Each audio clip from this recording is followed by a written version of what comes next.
even though that I think in my heart of hearts that this organization has seen things from Shedeur Sanders that leads them to believe that he can be their guy, they're going to let their new head coach weigh in. There's something special there, and that when you surround him with a really good supporting cast and a good offensive line, that we'll even see more of that in the coming years. Those coaches and also his other coaches also, that all poured into me and that helped me throughout everything. So definitely, it take a village. It take a village to grow someone and help you in places that you need help with, and just talking in perspectives, being humans with each other, so. What happens when a sports journalist gets caught playing games with the truth? When their agenda becomes so obvious that even casual fans start noticing the pattern. We're watching something unfold right now that raises serious questions about accountability in sports media. A respected beat reporter with decades of experience has just done something that's leaving people scratching their heads. After months of relentless criticism aimed at one of college football's most talented quarterbacks, she's suddenly singing a completely different tune. No explanation.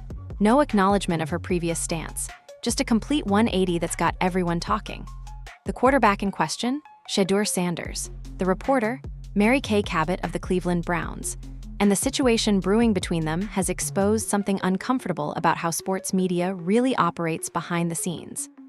This isn't just about one reporter and one athlete. This is about patterns, agendas, and what happens when someone finally decides to push back against manufactured narratives. The transformation we've witnessed over the past few weeks didn't happen in a vacuum. There's a story here that goes much deeper than surface-level coverage. And trust me, once you see the full picture, you'll never look at sports journalism the same way again. That they're going to hire their head coach based on the fact that he loves Shedeur Sanders. I think they're going to go into it more open-minded than that and take an unflinching look at their quarterbacks. I watch very much of practice anymore, but in the short, little brief period that I do get to watch him throw, he is throwing to the practice squad guys and the backup receivers in the early part of practice. We can see it, and his elite accuracy is always on display. Because if I'm keeping score right now, this is not a good look for him in the quarterback competition. It's not a good look. And I think it says, okay, let's literally pump the brakes a little bit of a different category as the fourth team quarterback, and maybe not necessarily someone that they are trying to get ready as fast as possible to start on opening day. Not saying that he can't, because he's being given a chance just like everyone. Kay Cabot isn't some unknown blogger working out of her basement. She's been covering the Cleveland Browns for over 3 decades. Her position at Cleveland.com makes her one of the most influential voices in Browns coverage. When she speaks, people listen. Her articles get shared thousands of times. Her opinions shape how fans perceive players, coaches, and front office decisions. That's an enormous amount of power for any journalist to hold, but with great power comes great responsibility. And lately, fans have started questioning whether Cabot's coverage has been as objective as it should be. The pattern that's emerged over recent months has raised eyebrows across the football community.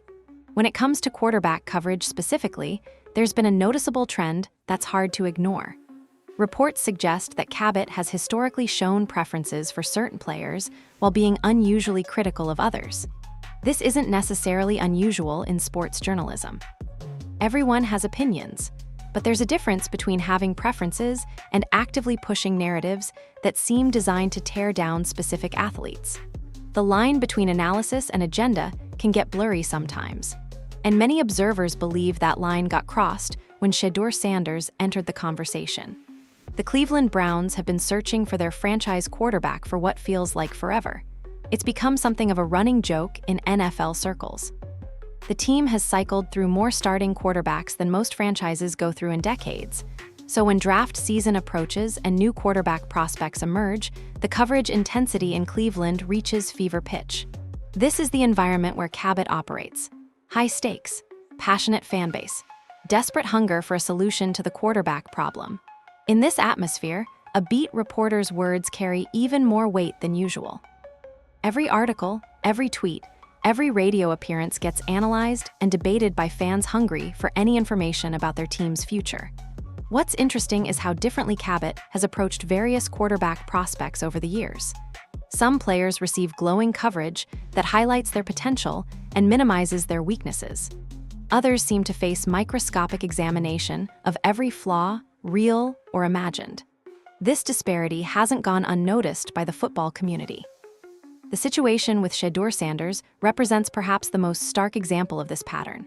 From the moment Sanders became seriously linked to Cleveland as a potential draft target, the coverage took a particular tone. While other media outlets discussed his elite accuracy, his poise under pressure, and his obvious talent, reports suggest Cabot's coverage often focused on different aspects entirely. Questions about his character surfaced repeatedly in her reporting. Concerns about his readiness for the NFL were emphasized. Comparisons to other prospects consistently painted Sanders in an unfavorable light. This wasn't balanced analysis presenting both sides. This felt like a predetermined conclusion searching for supporting evidence. The football world noticed. Fans started compiling examples of the coverage disparity. Social media discussions erupted about whether Sanders was receiving fair treatment from Cleveland media. Some defended Cabot's right to her opinions. Others pointed to specific articles and segments where the bias seemed undeniable. What makes this situation particularly frustrating is the influence it can have on public perception. When a respected journalist consistently frames an athlete negatively, it shapes how casual fans view that player. People who don't watch every Colorado game rely on reporters to provide context and analysis. If that analysis is skewed, the perception becomes skewed too. There's also the question of how this coverage affects the player himself. Shedeur Sanders is a young man entering the most important phase of his football career. The draft process is stressful enough without dealing with what appears to be targeted negative coverage from influential media members. The mental toll of constantly seeing yourself misrepresented can't be underestimated. But perhaps the most concerning aspect of this pattern is the lack of accountability. Sports journalism exists in a strange space where reporters can make bold predictions and statements without facing consequences when they're proven wrong. There's no scoreboard tracking accuracy. There's no penalty for pushing narratives that turn out to be baseless. Journalists can simply move on to the next story without ever acknowledging their mistakes. This dynamic creates an environment where agenda-driven coverage can flourish. If there's no downside to being wrong, why not swing for the fences with controversial takes? If generating clicks and engagement is the primary goal, why not lean into narratives that stir up emotion rather than providing balanced analysis? The pattern Cabot has established with her coverage didn't develop overnight. It built gradually over months of articles, tweets, and media appearances. Each individual piece might seem defensible in isolation, but when you step back and look at the full picture, the trend becomes impossible to ignore. And that's exactly what people started doing. They started paying attention. They started keeping receipts. They started noticing every time the coverage seemed unfairly slanted. The journalist who had operated with minimal pushback for decades suddenly found herself under a microscope. But her coverage of one particular prospect would become impossible to ignore. Shedeur Sanders arrived at the University of Colorado carrying a weight that few college quarterbacks ever experience. His father, Dylan Sanders, isn't just a former NFL player. He's a living legend, a Hall of Famer, one of the most electrifying athletes to ever step on a football field. Growing up as primetime's son meant every move Shedeur made would be analyzed and compared to his father's legendary career. But here's what people sometimes forget. Shedeur didn't ask for that pressure.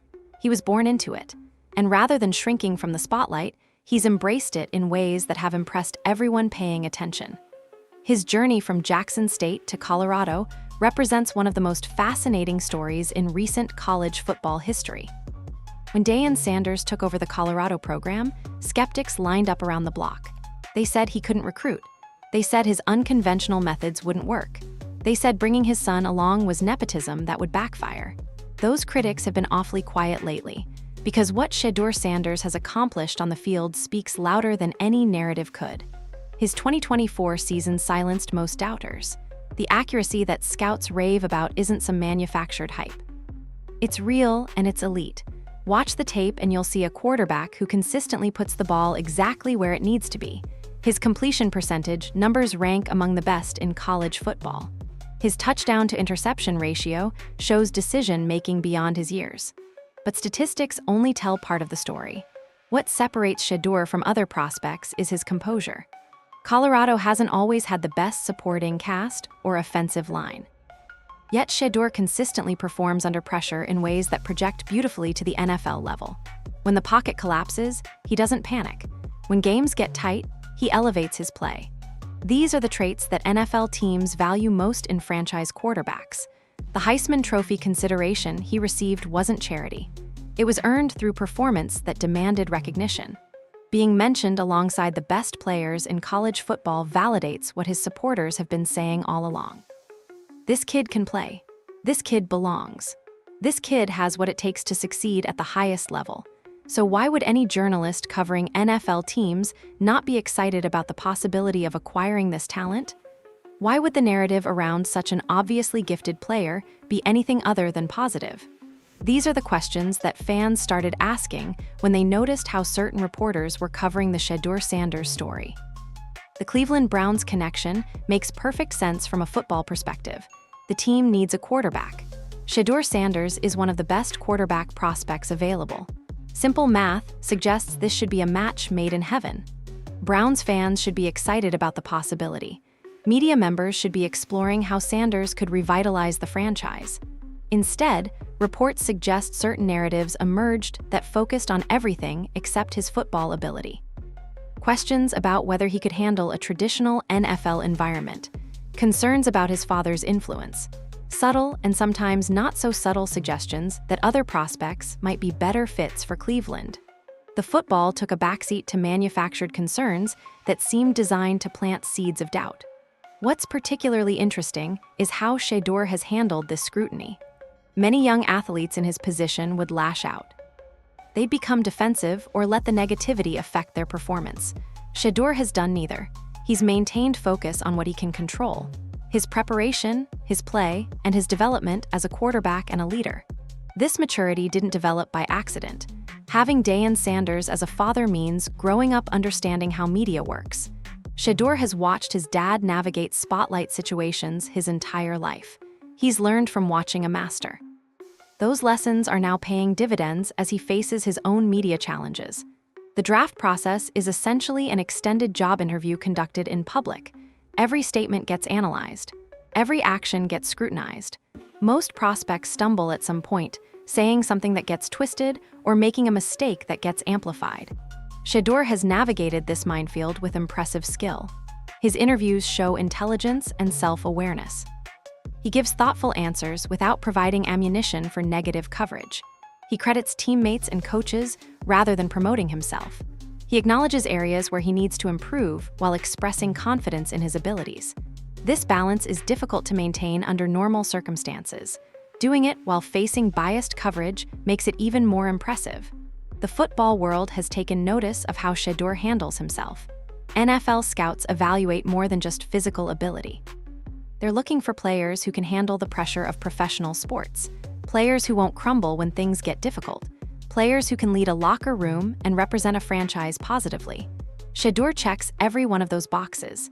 His draft stock has remained strong despite the attempts to create negative narratives around him. Talent evaluators see through the noise. They watch the tape and recognize elite ability. They meet the young man and understand they're dealing with someone special. The manufactured concerns haven't stuck because they have no foundation in reality. And that's when the narrative started shifting in unexpected ways. When your criticism has no basis in fact, eventually reality catches up. Eventually, the attempts to tear down a talented player become impossible to maintain.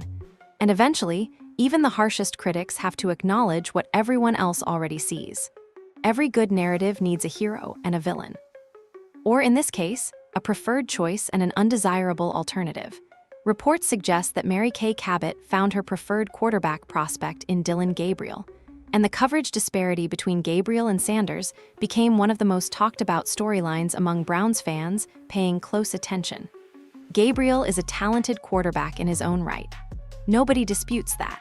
He had a productive college career and showed flashes of ability that attracted NFL interest. But the way certain media members positioned him as clearly superior to Shedeur Sanders raised eyebrows across the football community. The narrative being pushed suggested Gabriel was the more mature option, the safer choice, the quarterback who was ready to step into an NFL offense and contribute immediately.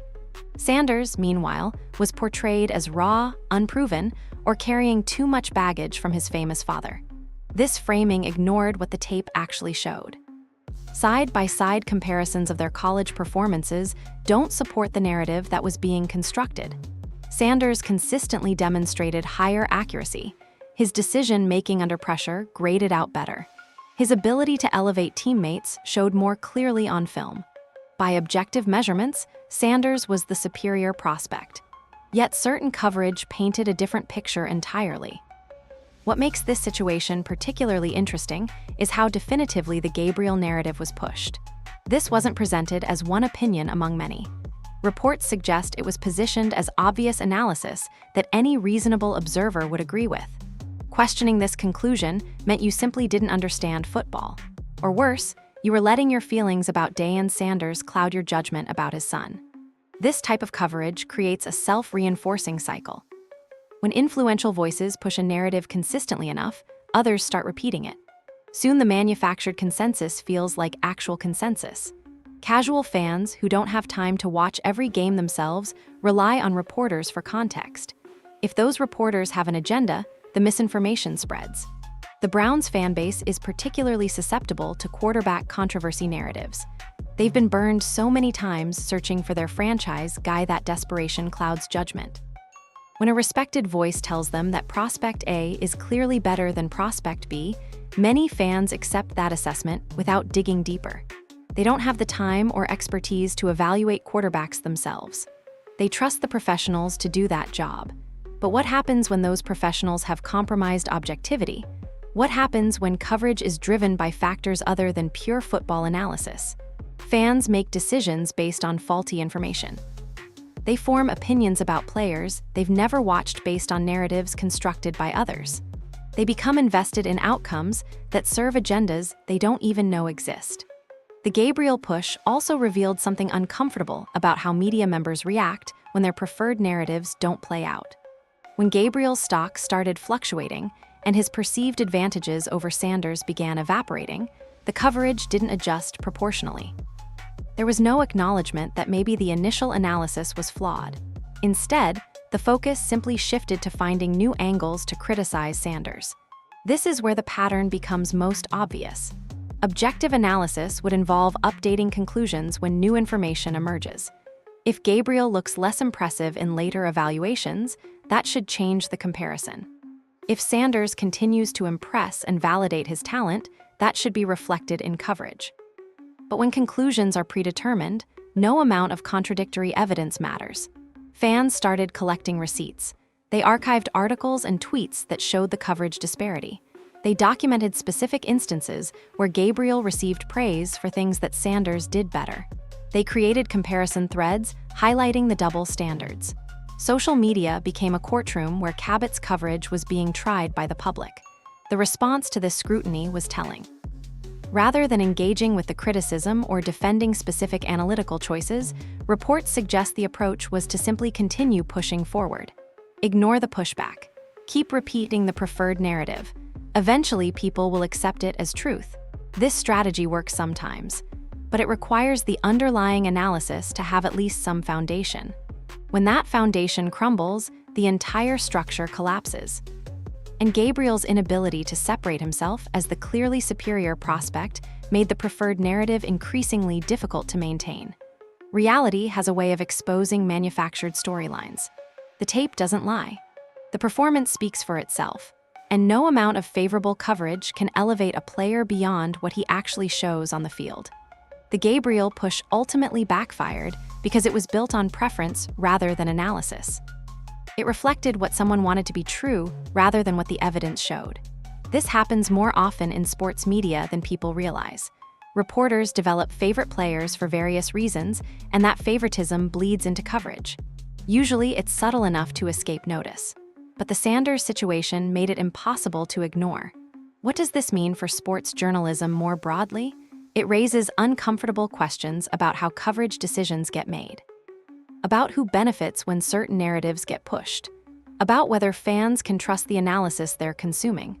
These questions don't have easy answers, but the Gabriel situation provides a case study in how things can go wrong when objectivity takes a backseat to agenda. But the manufactured controversy didn't stop there, because when one angle of attack fails, you simply find another. And the next chapter in this saga would involve something so absurd that it left fans shaking their heads in disbelief. Every now and then, sports media does something so ridiculous that it becomes impossible to take seriously. The speeding ticket incident represents perhaps the most absurd example of manufactured controversy in recent memory. What should have been a minor footnote became a major talking point, and the coverage revealed just how desperate certain narratives had become. Shedeur Sanders received a speeding ticket. That's it. That's the entire story. A young man driving a car exceeded the speed limit and received a citation from law enforcement. This happens to millions of Americans every single year. It's not newsworthy. It's not indicative of character flaws. It's just life. But reports suggest that certain media members treated this traffic violation like it was breaking news of the highest order. Articles were written analyzing what this meant for Sanders' decision-making abilities. Radio segments discussed whether this raised concerns about his maturity. The coverage positioned a routine traffic stop as a window into deeper character issues that should concern NFL teams. Let that sink in for a moment. A speeding ticket, not a DUI, not reckless endangerment, not fleeing from police. A standard speeding ticket became evidence in the case against Shedeur Sanders. This is what happens when you're determined to find negatives and reality refuses to provide any legitimate ones. The coverage approach here revealed the desperation behind the anti-Sanders narrative. When you can't find real concerns about a player's ability or character, you have to manufacture them from thin air. A speeding ticket provides just enough of a hook to hang negative coverage on. It's technically true that he received the ticket.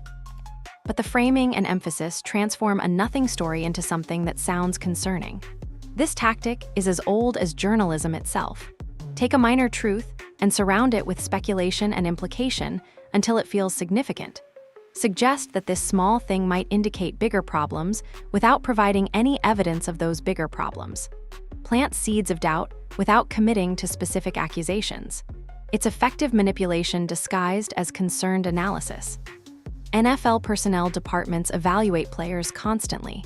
They investigate backgrounds, interview associates, and dig into every aspect of a prospect's history. A speeding ticket doesn't move the needle for them. They're looking for patterns of behavior that suggest real problems. Isolated minor incidents mean nothing in the context of comprehensive evaluation, but the average fan doesn't think like an NFL scout. When they see breathless coverage of a speeding ticket, they assume there must be more to the story. Why else would reporters be spending so much time on it? The coverage itself creates the illusion of significance. People trust journalists to determine what matters and what doesn't. When journalists treat something as important, readers and viewers follow that lead. The double standard here became glaringly obvious to anyone paying attention. Other draft prospects had actual concerns in their backgrounds. Legal issues, academic problems, behavioral patterns that legitimately raised questions. These received measured, proportionate coverage, but Sanders getting a speeding ticket warranted extensive analysis of what it revealed about his character. This is where media criticism crosses from nitpicking into legitimate concern. When coverage is this disproportionate, something is driving it beyond objective analysis. Personal feelings, professional relationships, access considerations, or simple preference for different outcomes. Something explains why one player's minor traffic violation becomes a major story, while others' more serious issues get minimal attention. Shedeur's response to this coverage demonstrated remarkable discipline. He didn't take the bait. He didn't lash out at reporters or defend himself against ridiculous accusations. He understood that engaging would only give the story more oxygen. Denying that a speeding ticket reflects your character sounds defensive even when it's obviously true. The best response was no response at all. This restraint showed maturity that contradicted the very narrative being pushed. Someone with poor decision-making abilities would have responded emotionally. Someone lacking maturity would have said something that became the next headline. By staying quiet, Sanders proved he understood how media games work. He wasn't going to play by rules designed to make him lose, but the frustration must have been building. Day after day, watching yourself get treated unfairly, seeing your accomplishments minimized while manufactured concerns get amplified. Knowing that people are forming opinions about you based on coverage that doesn't reflect reality. That takes a toll on anyone, no matter how mentally strong they are. The speeding ticket saga also backfired in terms of public perception. Fans aren't stupid. They could see how ridiculous this coverage was. Social media roasted the journalists pushing this narrative. What was meant to damage Sanders' reputation ended up damaging the reputation of those pushing the story. Sometimes overreach exposes itself. This incident became a turning point in how people viewed the coverage patterns around Sanders. It was too blatant to ignore. Too obviously manufactured to defend. Even people who hadn't been paying close attention started asking questions about what was driving this disproportionate focus on finding negatives where none existed. But Shedeur wouldn't stay silent forever. There comes a point when every person reaches their limit. When the cumulative weight of unfair treatment demands a response. When staying quiet feels less like discipline and more like acceptance of mistreatment. That moment was coming. His silence wouldn't last forever. Media training teaches athletes to give safe answers, avoid controversy. Don't give reporters sound bites they can twist. Smile, nod, and move on to the next question. It's good advice for navigating the minefield of sports journalism. But sometimes playing it safe isn't enough. Sometimes you have to push back. The press conference that went viral represented a masterclass in handling media manipulation. Shedeur Sanders walked into that room knowing exactly what certain reporters were trying to accomplish. He'd watched the patterns develop over months. He'd seen how innocent answers got twisted into negative headlines. He'd experienced firsthand how loaded questions were designed to trap rather than inform. This time would be different. This time he was ready. The setup was predictable. A question framed in a way that would make any answer sound problematic. The kind of question that assumes negative premises while pretending to seek information. Experienced athletes recognize these tactics immediately. They're designed to create controversy regardless of how you respond. What Shedeur did next changed the entire dynamic. Instead of stumbling into the trap, he exposed it. Calmly and methodically, he broke down exactly what was happening. He identified the manipulation technique being employed. He explained why the question was designed to produce negative coverage, no matter his response. He turned the interrogation into an education. The reporters in that room weren't expecting pushback. They were expecting another young athlete who didn't understand their game. Instead, they encountered someone who understood it better than they did. Someone who wasn't going to participate in his own destruction. Someone who had decided that enough was enough. His response demonstrated intelligence that went beyond football. This was media literacy at an elite level, understanding how narratives get constructed, recognizing when you're being baited, knowing the difference between genuine questions and agenda-driven traps. These skills take years to develop. Most athletes never master them. Shedeur displayed them effortlessly. The viral moment spread across social media within hours. Fans who had been frustrated by the coverage patterns finally had validation. Here was Shedeur himself acknowledging what they'd been saying all along. The manipulation was real, the agenda was real, and he wasn't going to pretend otherwise anymore. What made this moment particularly powerful was the tone Shedeur maintained throughout. He didn't yell. He didn't get defensive. He didn't say anything that could be characterized as attacking the media. He simply stated facts about how certain coverage had been constructed and explained that he recognized the game being played. This approach was devastatingly effective because it left no room for counter-narrative. If Shedeur had lost his temper, reporters could have portrayed him as unable to handle pressure. If he'd made personal attacks, they could have painted him as unprofessional. By staying calm and simply exposing tactics, he gave them nothing to work with.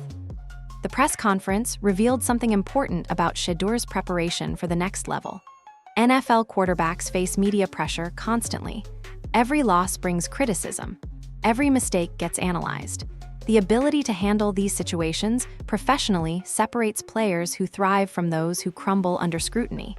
Shedeur showed he has that ability in abundance. He can recognize manipulation in real time. He can respond in ways that protect his interests without creating new problems. He can stay composed when others are trying to provoke reactions. These skills translate directly to handling the NFL media environment. His comments about personal growth during that press conference were particularly revealing. He talked about learning to understand media strategies, about developing awareness of when journalists have agendas versus genuine curiosity, about building mental frameworks for navigating these situations. This wasn't someone complaining about unfair treatment. This was someone demonstrating mastery of a challenging environment. The fallout from that press conference was immediate and significant. Social media erupted with support for Shedeur. Fans who had been calling out biased coverage felt vindicated. Even media members who weren't involved in the negative coverage acknowledged that Shedeur had handled the moment brilliantly. For certain reporters, this created an uncomfortable situation. When an athlete publicly identifies your tactics, it becomes harder to continue using them. The spotlight shifts from the subject to the journalist. Suddenly, people are analyzing your questions rather than the athlete's answers. That's not a position any reporter wants to occupy. The press conference represented a turning point in the broader narrative around Shedeur Sanders. Before, the unfair coverage had operated somewhat in the shadows. People suspected agenda-driven journalism but couldn't point to definitive proof. After, the dynamics were out in the open. Shedeur had named what was happening. He had refused to be a passive participant in his own mistreatment. This moment also sent a message to other young athletes facing similar situations. You don't have to accept unfair treatment silently. You can push back without being unprofessional. You can expose manipulation without giving them ammunition. Standing up for yourself doesn't make you difficult. It makes you someone who refuses to be mistreated. The fallout from this moment would force an unexpected response. When your tactics get exposed publicly, you have limited options. You can double down and confirm everyone's suspicions, or you can change course and hope people forget what came before. The choice made in this situation would tell us everything we needed to know. Nothing quite prepares you for watching someone completely reverse their position overnight. One day you're hearing why Shedeur Sanders isn't ready for the NFL. The next day you're hearing why he's going to be Cleveland's franchise quarterback. The whiplash is enough to give anyone vertigo. Reports suggest that Kay Cabot's coverage underwent a dramatic transformation following the press conference fallout. Where once there were concerns and questions, suddenly there was enthusiasm and support. Where once Dylan Gabriel was positioned as the superior option, suddenly Shedeur was the obvious choice. The narrative didn't just shift, it did a complete 180. This kind of sudden reversal raises obvious questions. What changed? Did new information emerge that justified abandoning months of contrary coverage? Did Shedeur's abilities suddenly improve overnight? Did concerns about his character or readiness magically resolve themselves? The answer to all these questions is no. Nothing fundamental changed except the viability of the previous narrative. When Shedeur exposed the manipulation tactics publicly, continuing that approach became unsustainable. The coverage had to adapt to survive. An adaptation in this case meant pretending the previous months of negative coverage never happened. The new narrative positioned Shedeur as exactly what Cleveland needs. His elite accuracy was highlighted. His composure under pressure was praised. His leadership qualities were emphasized. All the things that had always been true about him suddenly became worthy of coverage. The only thing that changed was the willingness to acknowledge them. What's remarkable about this flip is the complete lack of acknowledgement regarding previous positions. There was no explanation of why the analysis changed. No admission that earlier coverage might have been unfair or inaccurate. Just a seamless transition to a new narrative as if the old one never existed. This approach assumes audiences have short memories. It relies on people not paying attention to patterns over time. But people were paying attention. The same fans who had documented the negative coverage were now documenting the reversal. They had receipts showing the before and after. They could demonstrate in undeniable terms just how dramatically the coverage had changed. This created a credibility problem that couldn't be solved by simply moving forward. The timing of this flip deserves examination. It came after Shedeur's press conference exposed manipulation tactics. It came as his draft stock continued to solidify. It came as the negative narratives became increasingly difficult to maintain in the face of his obvious talent. Connecting these dots doesn't require conspiracy thinking. It simply requires paying attention. From a professional standpoint, this flip makes a certain kind of sense. Reporters need access to players and teams.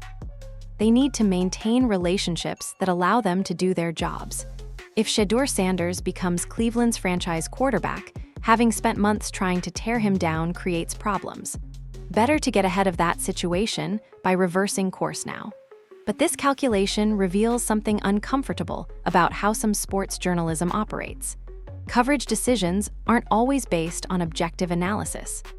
Sometimes they're influenced by access considerations, relationship dynamics, or professional self-interest. When these factors drive coverage more than honest evaluation, readers and viewers suffer. The fans who had been criticized for defending Shedeur against unfair coverage now found themselves in a strange position. The same reporter who had been their antagonist was now saying what they'd been saying all along. Do you accept the alliance? Do you welcome the acknowledgement that you were right? Or do you remember how you were treated when you raised these concerns earlier? Trust, once broken, isn't easily repaired. The flip might help Cabot's relationship with Shedeur and his camp going forward, but it damages her credibility with the audience that watched the entire saga unfold. They know what happened. They saw the pattern. They understand that this reversal isn't based on new information or genuine reconsideration. This situation also raises questions about accountability in sports journalism. When you spend months pushing narratives that turn out to be wrong or unfair, shouldn't there be some acknowledgement? Shouldn't audiences expect an explanation of what changed? The ability to simply move on without addressing previous positions creates an environment where agenda-driven coverage faces no consequences. The sports media ecosystem enables this kind of flip-flopping because memory is short and content is constant. There's always a new story, a new controversy, a new angle to pursue. Yesterday's coverage gets buried under today's avalanche of content. Journalists who want to avoid accountability for previous positions just have to wait for the cycle to move on. But some stories resist that cycle. Some patterns are too obvious to ignore. Some reversals are too dramatic to forget. The Cabot Sanders situation falls into this category. The documentation is too thorough. The contrast is too stark. The flip is too convenient to be dismissed as simply updating analysis based on new information. But can anyone really buy this sudden change of heart? The question hangs over every positive word written about Shedeur now. Is this genuine appreciation for his abilities, or is this reputation management dressed up as journalism? The answer matters because it determines whether anything learned from this situation will prevent similar patterns in the future. Sports journalism has a dirty secret that nobody wants to talk about. Accountability barely exists. You can make bold predictions, push aggressive narratives, and tear down athletes' reputations. Then when you're proven wrong, you simply move on. No correction, no acknowledgement, just a pivot to the next story as if nothing happened. This pattern isn't unique to any single reporter. It's endemic to the profession. The constant demand for content creates pressure to take strong positions. The lack of formal accountability systems means those positions face no consequences when they're wrong. The short memory of the news cycle provides cover for those who need to reverse course. But just because it's common doesn't mean it's acceptable.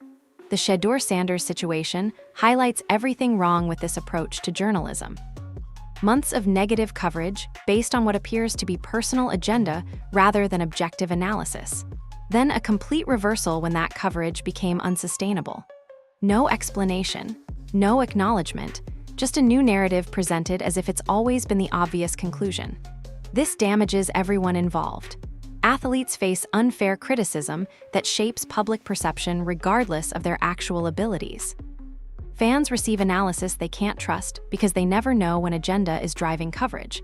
And journalism itself loses credibility every time these patterns get exposed. The relationship between athletes and media has always been complicated. Players need coverage to build their brands. Reporters need access to do their jobs. This mutual dependence creates dynamics that don't always serve the public interest. When reporters fear losing access, they might soften criticism. When athletes fear negative coverage, they might limit availability. Neither outcome produces the honest analysis fans deserve. What makes the Sanders situation different is how publicly the manipulation got exposed. Usually these dynamics operate behind the scenes. Athletes complain privately. Reporters adjust privately. The audience never sees the sausage being made. But Shedeur brought it into the open. He named what was happening in front of cameras. He refused to let the manipulation continue in shadows. This transparency forces a conversation that sports media has long avoided. How should reporters be held accountable for agenda-driven coverage? What responsibility do journalists have to acknowledge when their analysis was wrong? How can audiences evaluate whether they're receiving objective information or manufactured narratives? These questions don't have easy answers. Sports journalism isn't regulated like other forms of media. There are no formal standards that outlets must follow. Individual reporters operate with enormous freedom to pursue whatever angles they choose. This flexibility can produce excellent journalism when wielded responsibly. It can also produce the kind of mess we've witnessed with Sanders' coverage. The pattern of flip-flopping also reveals something about how narratives get constructed in the first place. If a reporter can completely reverse their position without consequence, it suggests that position wasn't based on careful analysis to begin with. Strong conclusions supported by solid evidence don't evaporate overnight. Only positions based on preference or agenda can flip so easily. Fans are becoming more sophisticated about recognizing these patterns. Social media has created documentation capabilities that didn't exist before. People can archive tweets, save articles, and create comparison threads that expose inconsistencies. This crowdsourced accountability fills some of the gap left by the absence of formal systems. The Sanders situation has become a case study that people will reference for years. It perfectly illustrates how negative narratives get constructed, maintained, and eventually abandoned when they become unsustainable. It shows both the power of persistent bias and the limits of that power when reality refuses to cooperate. For young athletes entering professional sports, this situation provides valuable lessons. Media coverage isn't always fair. Some reporters have agendas that have nothing to do with your actual abilities. You can push back against manipulation without being unprofessional. And ultimately, performance speaks louder than any narrative. For fans, the lesson is equally important. Don't accept coverage uncritically just because it comes from established sources. Pay attention to patterns over time. Notice when analysis seems driven by factors other than objective evaluation. And don't be afraid to question narratives that don't match what you're seeing on the field. The sports media ecosystem won't change overnight. The incentives that produce agenda-driven coverage still exist. The lack of accountability systems remains. The pressure for content continues to create pressure for strong takes regardless of their foundation. But awareness is the first step toward change. When enough people recognize these patterns, reporters face reputational consequences even without formal accountability. When flip-flopping gets documented and discussed publicly, it becomes harder to pretend it didn't happen. When audiences demand better, some outlets will eventually deliver it. This situation reveals something bigger about modern sports media. The old model where trusted voices delivered objective analysis is breaking down. Audiences now have tools to evaluate coverage for themselves. They can compare narratives to tape. They can document inconsistencies. They can hold journalists accountable in ways that weren't possible before. This shift creates both challenges and opportunities. The challenge is navigating an environment where distinguishing good journalism from agenda-driven content requires constant vigilance. The opportunity is that manipulation becomes harder to sustain when audiences are paying attention and documenting everything. The dust is still settling on this situation, but the implications are already becoming clear. Shedeur Sanders has established himself as someone who won't accept unfair treatment passively. Kay Cabot's credibility has taken a hit that won't be easily repaired, and the sports media landscape has a new case study in how agenda-driven coverage eventually exposes itself. For Shedeur personally, this experience will serve him well in the NFL. Professional football comes with constant media scrutiny. Every game gets analyzed. Every decision gets questioned. Every mistake gets amplified. Players who can't handle this pressure struggle regardless of their physical abilities. Players who can navigate it thrive. Shedeur has demonstrated he possesses these skills at an elite level. He recognized manipulation in real time. He responded in ways that protected his interests without creating new problems. He turned a hostile situation into an opportunity to demonstrate his composure and intelligence. NFL teams watching this situation took notice. His draft stock hasn't suffered from the negative coverage campaign. If anything, watching him handle this adversity has probably helped his evaluation. General managers want players who can deal with pressure. They want leaders who stay composed when things get difficult. Shedeur displayed these qualities publicly in a way that no combine workout ever could. The Cleveland Browns situation remains fascinating to watch. Reports suggest that the organization is genuinely interested in Sanders as a franchise quarterback solution. Whether Cabot's reversed coverage reflects inside information or simply her own repositioning remains unclear. But the idea of Shedeur landing in Cleveland would create an interesting dynamic with the reporter who spent months questioning whether he belonged there. How would that relationship function? Would the previous coverage be forgotten and forgiven? Would there be lingering tension that affected access and interactions? These questions matter because the player-reporter relationship influences coverage for years to come. Starting that relationship with documented history of unfair treatment creates complications that don't exist in normal situations. For other young athletes watching this situation unfold, the lessons are valuable. You don't have to accept whatever coverage comes your way.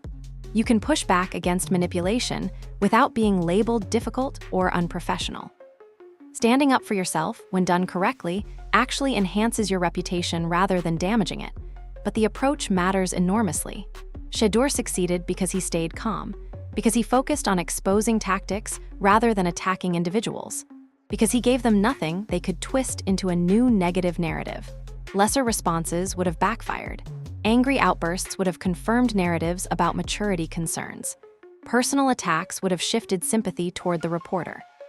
The media literacy Shedeur displayed should become standard curriculum for athletes entering professional sports. Understanding how narratives get constructed, recognizing manipulation techniques, knowing when to engage and when to stay silent.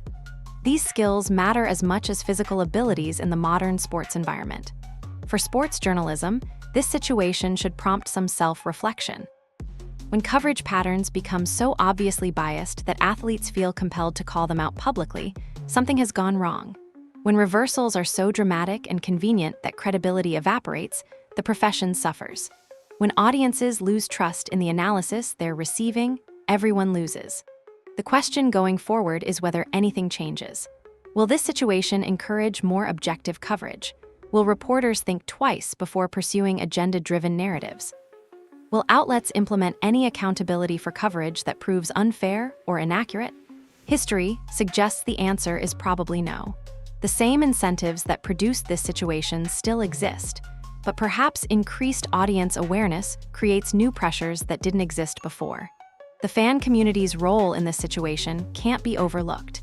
They were the ones documenting the coverage patterns. They were the ones calling out the double standards. They were the ones who provided the context that made the manipulation impossible to ignore.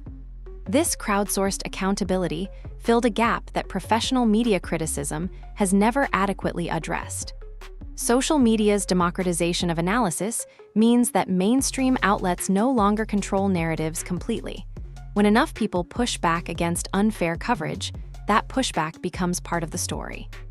When documentation exists showing exactly how narratives shifted, claims of consistency become impossible to maintain. This changes the calculus for reporters considering agenda-driven approaches. The Shedeur Sanders story isn't over. His NFL career hasn't even started yet. There will be more chapters to write, more narratives to construct, more coverage decisions to evaluate. How the media handles him going forward will tell us whether anything was learned from this situation. Will there be fair evaluation of his actual performance? Will concerns be raised proportionally and based on evidence? Will successes be covered with the same enthusiasm as failures? Or will the same patterns emerge again, requiring another public confrontation to address? The answers to these questions will determine whether this situation was a turning point or just another forgotten chapter. Whether the exposure of manipulation leads to better practices or simply more careful concealment. Whether athletes and audiences can expect improvement or should resign themselves to more of the same. What's certain is that Shedeur Sanders has established himself as someone who won't be pushed around. Whatever happens next in his career, that reputation is now set. He's shown he can handle pressure, recognize manipulation, and respond with intelligence and composure. Those qualities will serve him well regardless of which team drafts him or which reporters cover him. So where does all of this leave us? We've watched a months-long saga unfold that exposed uncomfortable truths about sports media. We've seen how narratives get constructed based on agenda rather than analysis. We've witnessed a young athlete demonstrate remarkable maturity in calling out manipulation without losing his composure. And we've observed what happens when that manipulation becomes impossible to maintain. The questions this situation raises extend far beyond one reporter and one quarterback. Can sports journalists rebuild trust after demonstrating such obvious bias? Should athletes continue pushing back against unfair coverage or let their performance speak for itself? How should audiences evaluate the analysis they're consuming when agenda might be driving it? There are no easy answers here, but awareness is the first step toward improvement. When people recognize patterns of manipulation, those patterns become harder to sustain. When documentation exists showing how narratives shift, accountability becomes possible even without formal systems. Shedeur Sanders has proven he belongs in conversations about elite quarterback prospects. More importantly, he's proven he has the mental makeup to handle whatever comes next. The coverage saga he navigated would break lesser individuals. He emerged stronger, smarter, and more respected than before. That tells you everything you need to know about what kind of professional he's going to be.